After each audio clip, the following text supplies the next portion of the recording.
3분 정도의 발언 시간을 얻도록 하려고 하는데 허용해 주실 거죠?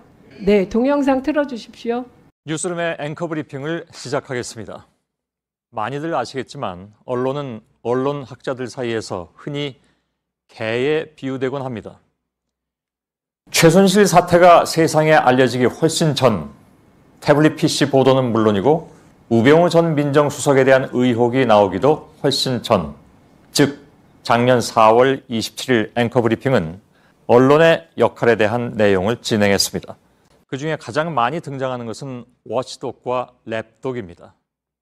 워치독은 감시견을 뜻하죠. 정치 권력과 자본 권력을 감시하면서 자유주의 체제의 가치를 지키는 역할을 수행합니다. 즉, 건강한 정치 권력과 자본 권력을 위해선 언론의 역할이 그래야 한다는 것입니다. 반면에 랩독은 말 그대로 권력의 애완견 같은 언론을 뜻합니다. 주인의 무릎 위에 올라앉아서 귀여움을 독차지하고 달콤한 간식을 받아먹는 그 안락함에 취해버린 언론이라는 비판을 받습니다. 랩독은 결코 권력 구조에 비판적일 수 없습니다. 다만 거기에 동화되고 기생할 뿐이죠. 이런 단순한 논리로 설명할 수 없는 가드독, 즉 경비견이 있었습니다. 경비견은 이미 그 자신이 기득권에 편입돼서 권력화됐고 자신의 이익을 지키기 위해서는 때론 자신이 경호해왔던 그 권력마저 공격한다는 것이었습니다. 당시는 여당이 선거에서 패한 직후였고 대통령의 힘이 비로소 약화되고 있던 시점이었죠. 그러니까 지금 벌어지고 있는 모든 상황들의 변곡점은 민심의 심판을 받은 그 총선이었을 것입니다. 다시 생각해봐도 민심은 참으로 무서운 것이죠. 그날의 앵커 브리핑은 그러한 언론 보도 행태에 대한 약간의 고민을 담았던 내용이었습니다. 혹자는 당시의 앵커 브리핑이 그 이후에 벌어질 언론 상황에 대한 예견이었다 말하기도 하지만 굳이 예견이랄 것도 없이 이런 현상은 과거에도 반복됐었고 앞으로도 얼마든지 반복될 수 있는 일이었습니다. 누구의 지배도 받지 않고 아무도 지배하지 않는 것. 요는 살아있을 것이냐, 살아있지 않을 것이냐이다. 나는 길들지 않는다. 모든 언론이 최소한 나는 애완견은 아니라고 외치고 있는 지금 진정한 의미에서 길들지 않은 사람들의 독립운동은 언제 끝날 것인가? 과방위에서 방송사법을 통과시켰습니다. 과방위가 통과시킨 방송사법의 가장 큰 목적은 권력으로부터 언론의 경영 환경이 독립되는 것입니다. 권력의 눈치를 보지 않고 권력을 비판해도 가능한 언론 환경을 만들자라는 것이죠. 국민의힘에서는 민주당이 언론을 길들이려 하고 장악하려고 이런 법안을 준비했다라고 말합니다. 그러면서 어떤 내용이 더불어민주당에게 언론 장악을 가능하게 하는가? 이런 이야기는 조금도 하지 않죠. 국민의힘이 우려하는 것은 자신들이 언론을 장악하지 못하고 자신들의 행태가 언론에 의해서 까발려질까봐 그러면서도 속수무책으로 당해야 하는 그런 현실이 만들어질까? 언론사법을 반대하는 것이죠. 이에 이정현 의원의 발언은 언론의 중요성을 일깨우고 있습니다. 서울 광진갑의 국회의원 이정헌입니다. 윤석열 정부의 오만한 권력에 대해 강력히 경고합니다. 나는 신문 없는 정부보다 차라리 정부 없는 신문을 택하겠다. 언론 없는 정부보다는 정부 없는 언론을 택하겠다던 토마스 제퍼슨의 그 유명한 말은 이 워치독 신봉론의 금과 옥조가 됐고 민주주의의 성공을 위해서 언론 자유가 얼마나 중요한지 230여 년 전 미국 건국의 아버지는 알고 있었습니다. 언론은 국가 권력의 오작동을 견제할 수 있는 최후의 보루입니다. 그러나 현재 대한민국엔 정부도 언론 자유도 없습니다.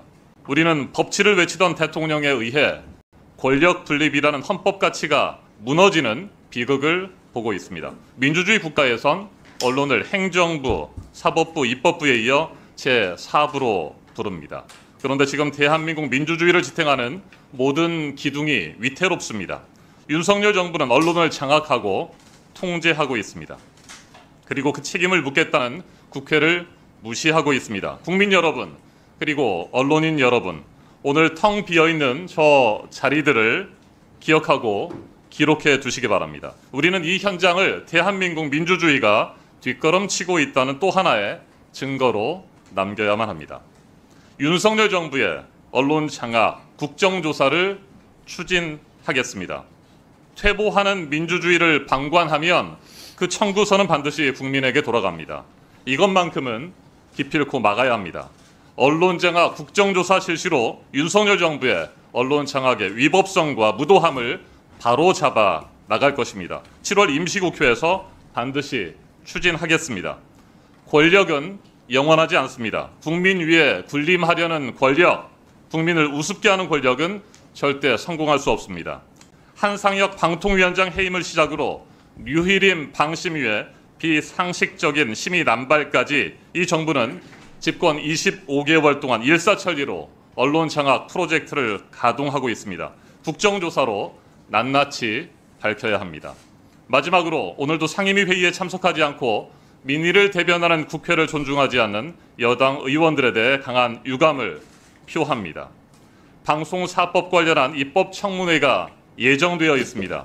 자유롭고 책임 있는 언론 개혁으로 나아갈 첫걸음입니다. 방송사법은 정권에 따라 흔들리는 언론 자유를 지키는 법입니다. 보수가 집권하든 진보가 집권하든 권력자가 아니라 국민의 편에 서는 언론 환경을 만들자는. 잠시 주목해 주시길 바랍니다.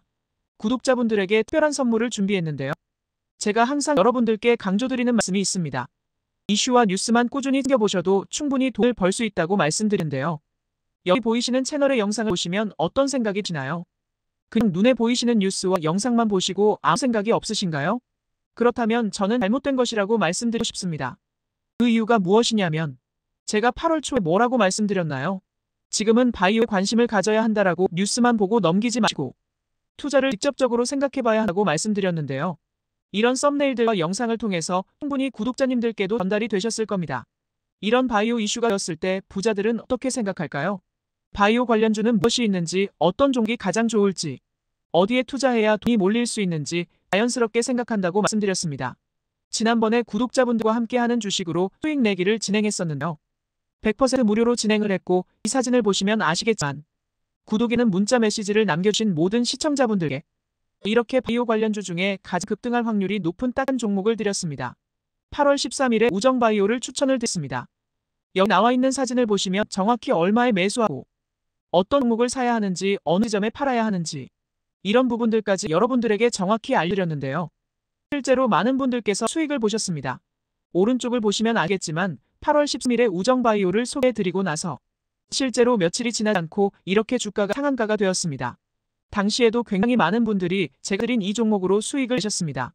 지난번과 똑같이 구독이라는 문자를 보내주시면 이번에 이슈가 되고 있는 주식 중에 앞으로 대장주의 구실을 하면서 주가 가장 크게 상승할 한 종목을 시청자분들에게 문자로 종목명과 사고자 하는 시점을 모두 알려드리겠습니다.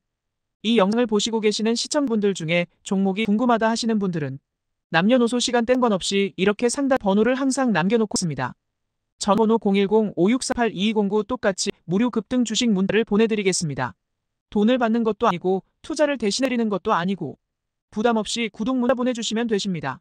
수익이 나신다면 구독과 좋아요 한 번씩